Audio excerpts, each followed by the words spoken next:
नमस्कार दोस्तों, कैसे हैं। तो जैसे आपको पता है कि जेस्ट का एग्ज़ाम आ गया है, तो मैं उसके बारे में बहुत सारे सवाल आपके हो सकते हैं, वो लेकर के आ गया हूँ। सवाल इस तरीके के हो सकते हैं, क्या सिलेबस होता है, क्या एग्ज़ाम पैटर्न होता है, कितनी कट ऑफ जाती है, इनसे हमें कहाँ पर एडमिशन मिल सकता है, किन-किन कोर्सेज़ में एडमिशन मिलता है।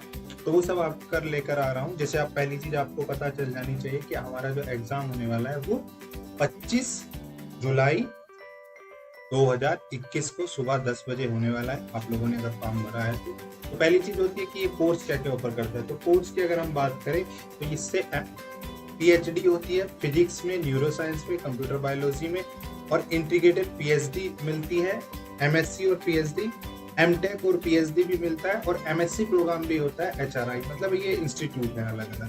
तो किन-किन इंस्टीट्यूटों में यहाँ पे एडमिशन मिलता है, तो ये जो जेस्ट एग्ज़ाम होता है वो जॉइंट एग्ज़ाम है ना। तो वो ये जो 33 इंस्टीट्यूट है आपके पास, ये सारे के सारे 33 इंस्टीट्यूट आपको, मतलब 15 इधर और 33 18 इधर है ना, नंबर ऐसे है। तो ये 33 इंस्टीट्यूट ऑफर करते हैं ये सारे कोर्सेज। उसमें से कुछ पर्टिकुलर ऐसे होते हैं जो पर्टिकुलर किसी एक कोर्स को करते हैं, किसी दूसरे को करते हैं। एक्चुअली होता क्या है, इंडिया में पीएचडी दो तरीके से होती है।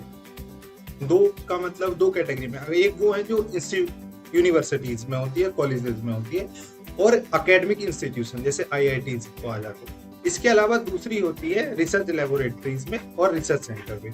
तो ये जो बेसिकली जेस्ट का एग्जाम है वो कंसंट्रेट है इन लेबोरेटरीज पर, इन रिसर्च सेंटर्स पर और इसके साथ साथ आइजर पर, है ना।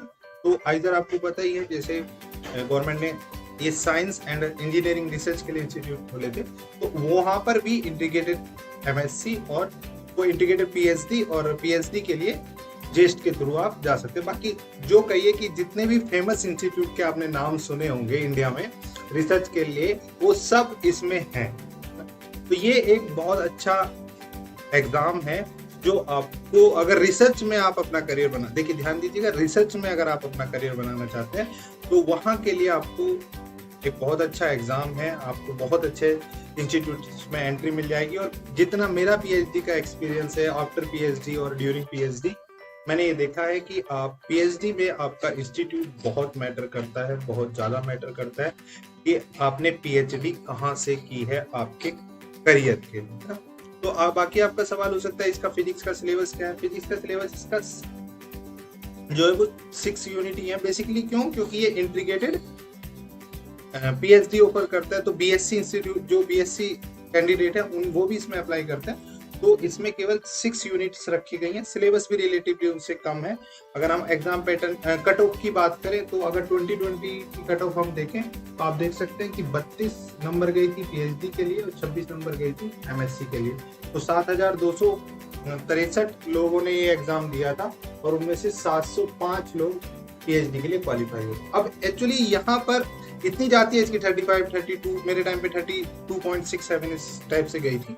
लेकिन ये क्वालिफाई करने का मैटर ये नहीं है कि आपका पीएचडी में एडमिशन हो जाएगा। ये जस्ट फॉर कॉल है ना। इंटरव्यू में आपकी कॉल आ सकती है, जरूरी नहीं कि आए, है ना। क्योंकि अपने सब इंस्टीट्यूट अपने अपने एक कट ऑफ निकालते हैं बाद में। ये तो केवल आपको एग्जाम क्वालिफाई करा देगा। आप वहां का एप्लीकेशन फॉर्म भर सकते हैं। वो अलग बात है कि वो आपके इंटरव्यू की कॉल करते हैं या नहीं। इंटरव्यू की कॉल होती है आपकी रैंकिंग के बिहाफ पर।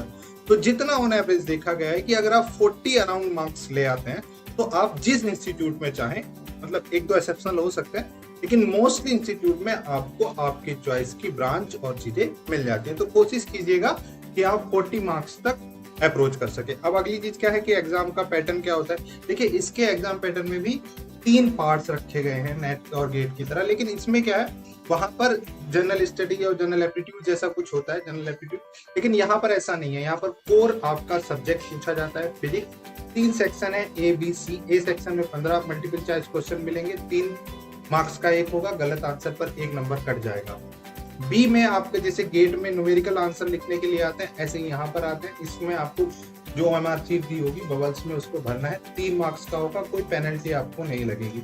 सी सेक्शन में 25 क्वेश्चन होंगे, 1 मार्क्स का एक क्वेश्चन है, आपको 1/3 मार्क्स देने। तो टोटल मिलाकर के वही 100 नंबर का पेपर हो जाए, 1/3 आपकी पेनल्टी पड़ने वाली है। तो टोटल मिलाकर के 100 नंबर का आपका पेपर हो जाता है। उसमें से आपको 40 नंबर स्कोर करना है, 6 आपके पास यूनिट है। और अब इसकी तैयारी कैसे करेंगे, तो मैंने रिवीजन आपको करा दिया था, अब मैं बाकी के प्रीवियस ईयर क्वेश्चन लेकर आ रहा हूँ जेस्ट के एग्जाम के। टाइम टेबल आपको पूरा मैंने बता दिया है, यहाँ पर फॉलो करिए। सुबह 8 बजे मिलूंगा, शाम को 7 बजे मिलूंगा। और अनअकैडमी से जुड़िए, अनअकैडमी आपकी सारी जरूरतों को ध्यान में रखते हुए अपने कोर्सेज बनाता रहता है। तो अभी अनअकैडमी लर्निंग ऐप पर जाइए, एक ऑफर है, 6 महीने में 1 महीना फ्री और 12 महीने में 2 महीने फ्री। आपकी तैयारी को आपकी सक्सेस तक लेके जाता है अनअकैडमी। तो कोड यूज कर सकते हैं आप JKR10 कोड यूज करेंगे तो मैक्सिमम डिस्काउंट तो मिलेगा ही। बाकी मैं पर्सनली अगर आपको लगता है कि कोई इशू है तो उसमें मैं आपकी हेल्प करूंगा। Thank you so much.